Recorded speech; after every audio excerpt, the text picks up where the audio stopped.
Konnichiwa minasan! Wakay Mama Des. For today's vlog, share ko yung laman ng aking hospital bag or new-in bag.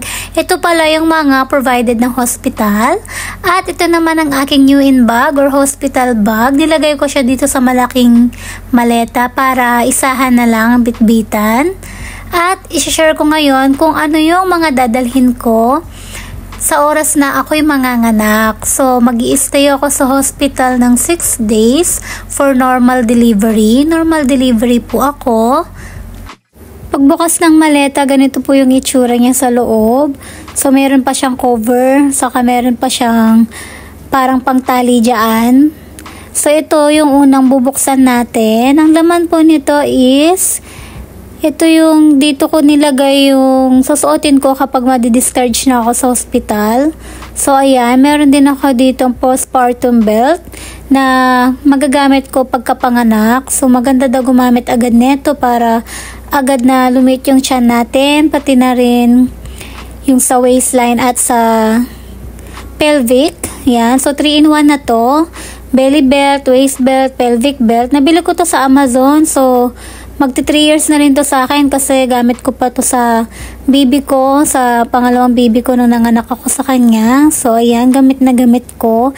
At balak ko rin gamitin until now. So, ayan. Laking tulong din talaga na nakip ko yung mga ibang gamit ko nung nagbuntis ako sa second baby ko. Kaya may magagamit pa rin ako now. So, ito rin. Ito yung susuotin ko kapag madi-discharge ako sa hospital. So, ayan, meron akong long leggings. So, medyo atakay yan or heat tech yung leggings na yan. Kasi medyo malamig pa ngayon dahil kakatapos lang ng winter or fuyo, spring na ngayon. So, medyo malamig pa rin. So, ito naman yung balak kong suotin. So, dress siya na button para kapag magbe-breastfeed daw kay babies, mabilis lang magbukas ng damit at easy to padede kay baby. And then, naisip ko rin magdala ng sarili kong mug.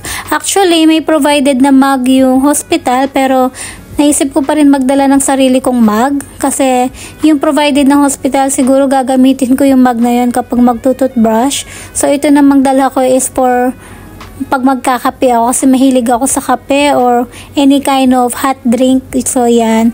And then, nagdadala din ako ng extension cord. So, yan.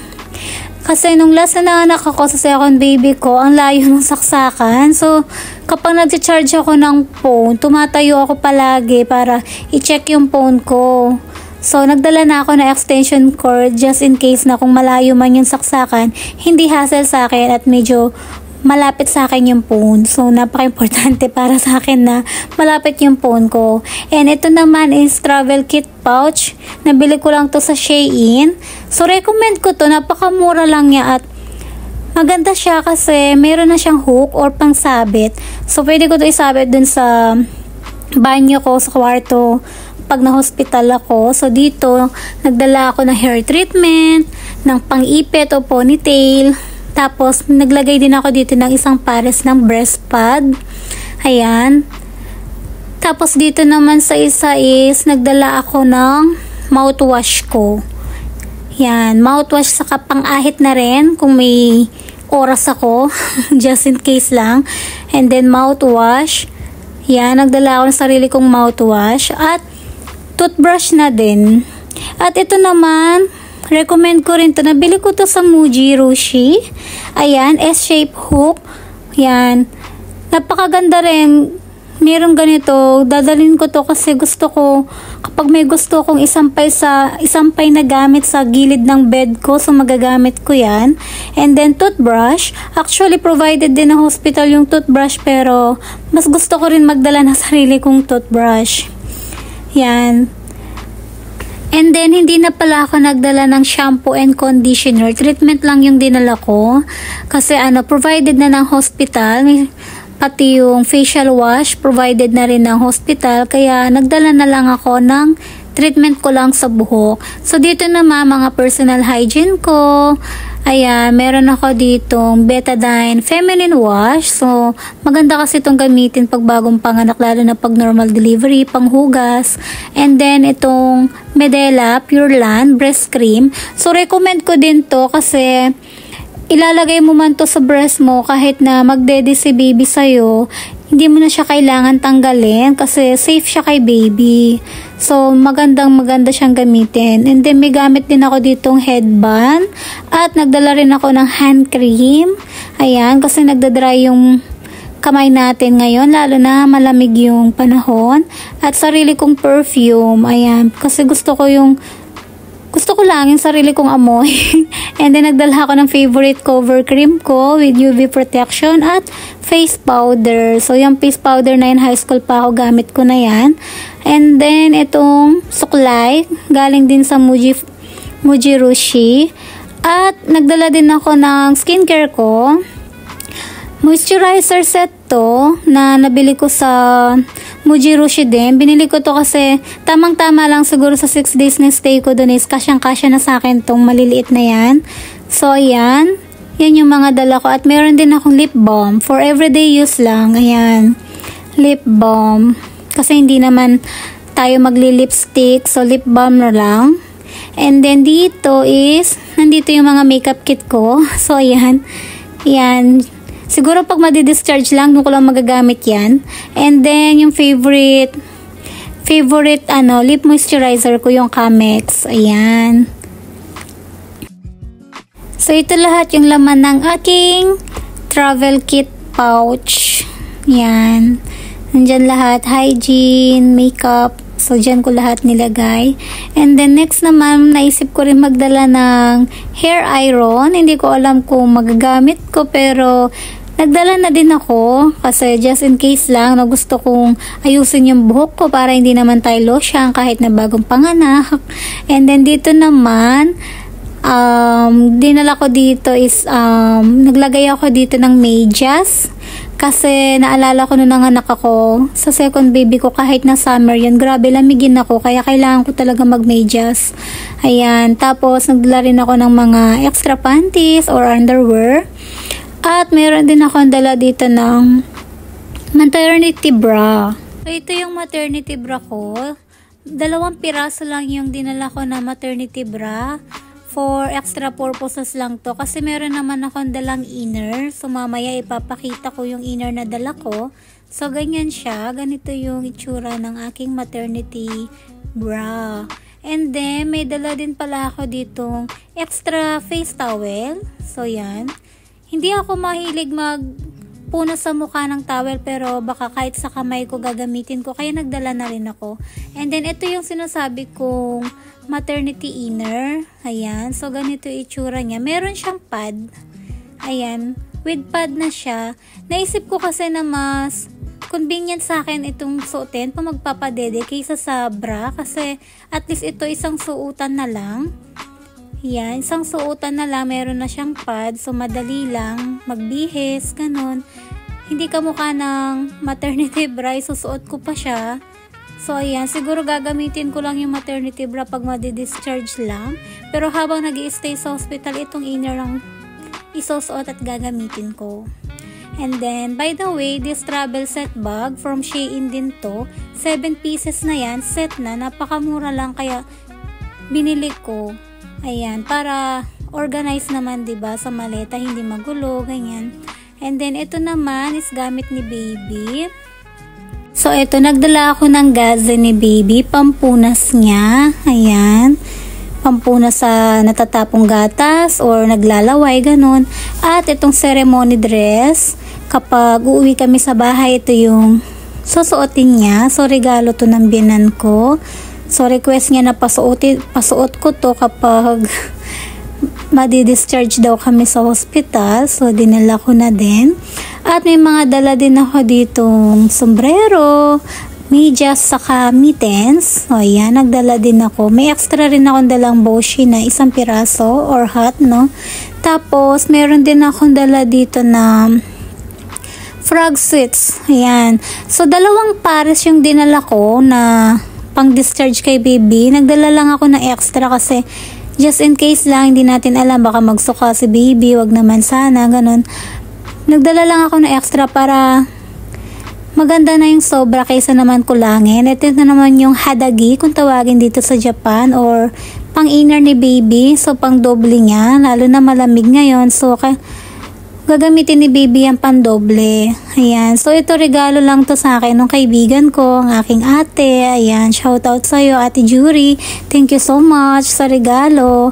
At ito naman pang storage bag na to. Nabili ko lang yan sa Daiso. 100 yen lang.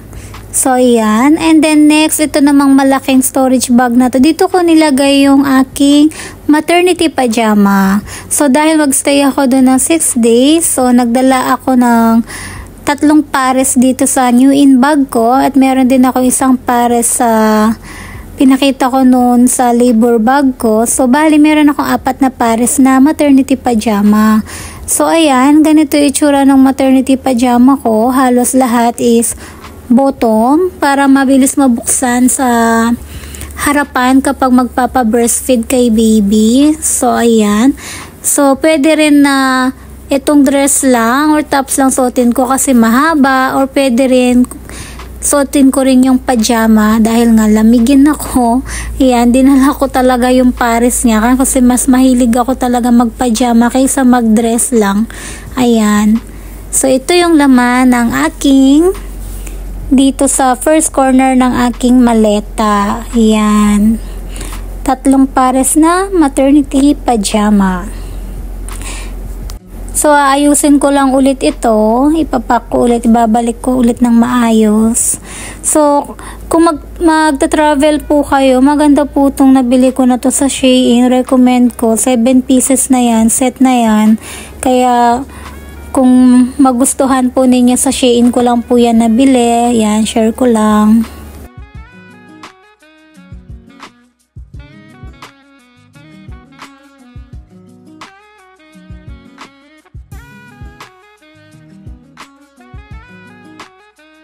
And then next, dito naman sa bulsa ng aking maleta, ito may dala ako nitong umutsu or diaper. So, regalo lang to, natanggap ko sa Akachan Home po. So, 1 piraso lang to. Actually, provided ng hospital yung gamit ni baby, kasama yung diaper, pati damit niya habang nasa hospital kami. Kaya, hindi ko kailangan magdala ng maraming diaper. And then, nagdala na rin ako ng pacifier. Hindi ko alam kung magagamit ko, pero dinala ko na rin, pampakalma kay baby. At extrang eco bag, kasi dun sa hospital meron kasi doong convenience store. Kapag gusto kong mamalengke, ayan, magdadala lang ako ng extra kong eco bag na magagamit. At itong personal kit from Pigyon.